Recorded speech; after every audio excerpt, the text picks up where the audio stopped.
Hamas has announced it will release 6 hostages this week, while the Israeli Prime Minister Benjamin Netanyahu has confirmed that residents of northern Gaza will be allowed to return to their homes starting today.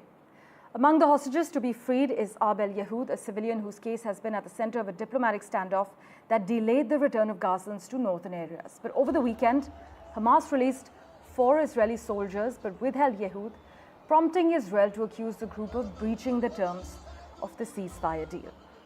Now, under the agreement, Hamas was expected to release civilians first in exchange for Palestinian prisoners. Since the ceasefire came into effect, a total of 7 hostages and more than 200 Palestinian prisoners have been released, signaling slow but ongoing process in the exchange process. Here's our report.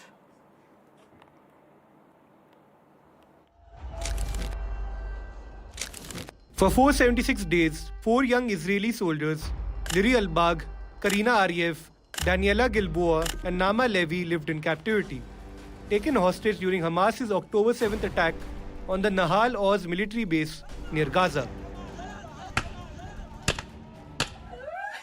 They have finally returned home, embraced by their emotional families in southern Israel.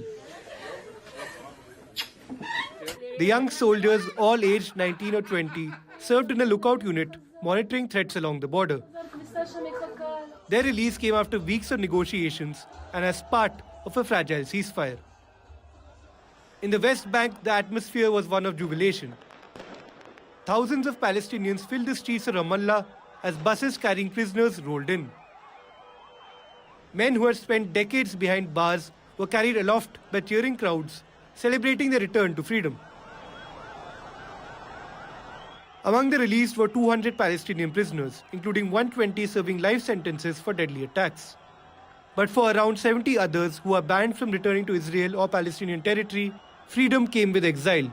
They were sent to Egypt and will eventually be relocated to other countries, including Algeria, Tunisia, and Turkey. The exchange was bittersweet.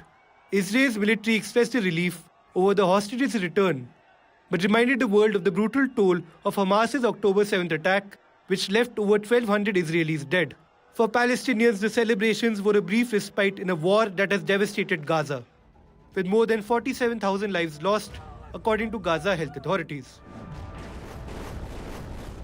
If this war has brought both sides together on any front, it's in their shared grief. Families on both sides mourn immeasurable losses.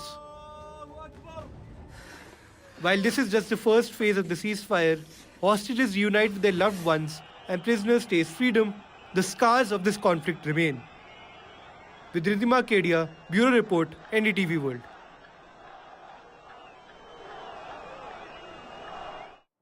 My colleague Mohammad Ghazali has been tracking all the finer details for us. He joins us live at the moment. Ghazali, 4 Israeli soldiers, 200 Palestinians have been released under this Gaza truce deal. What are the latest details you can disclose at the moment?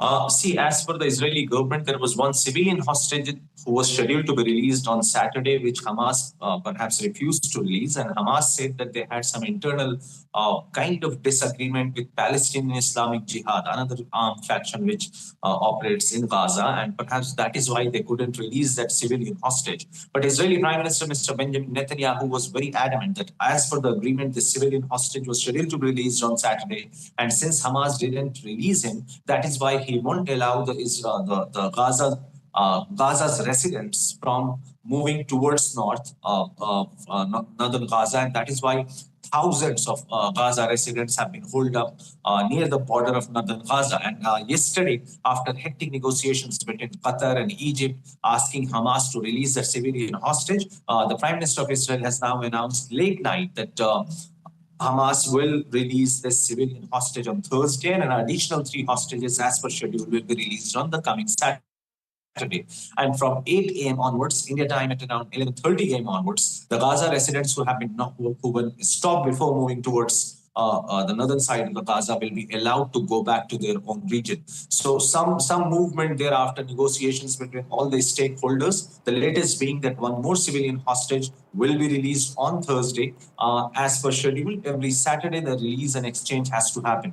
So the first stage of ceasefire, which goes on for 42 days, still goes on, yet Israel continues to attack residents in Gaza. Reports suggest that perhaps even yesterday, when residents were waiting to move towards northern Gaza, they were stopped by army, and the entire crowd faced some kind of gunfire from Israel's side. Israeli army's presence is still there in the Gaza Strip, and 2 people were killed in that gunfire. Meanwhile, situation also remains tense in the West Bank, the occupied territory of West Bank, which is under Palestinian Authority. And even there, in the last 1 week, several people have been killed either in aerial strikes, drone strikes, or by the Israeli army.